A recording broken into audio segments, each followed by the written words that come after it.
معرور نے بیان کیا کہ میں نے ابو ذر رضی اللہ عنہ کے جسم پر ایک چادر دیکھی اور ان کے غلام کے جسم پر بھی ایک ویسی ہی چادر تھی۔ میں نے عرض کیا اگر اپنے غلام کی چادر لے لیں اور اسے بھی پہن لیں تو ایک رنگ کا جوڑا ہو جائے، غلام کو دوسرا کپڑا دے دیں۔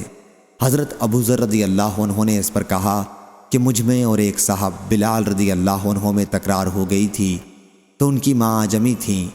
میں نے اس بارے میں ان کو طعنہ دے دیا۔ انہوں نے جا کر یہ بات نبی کریم صلی اللہ علیہ وسلم سے کہہ دی۔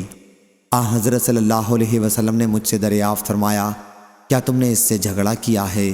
میں نے عرض کیا جی ہاں۔ دریافت کیا تم نے اسے اس کی ماں کی وجہ سے طعنہ دیا ہے؟ میں نے عرض کیا جی ہاں۔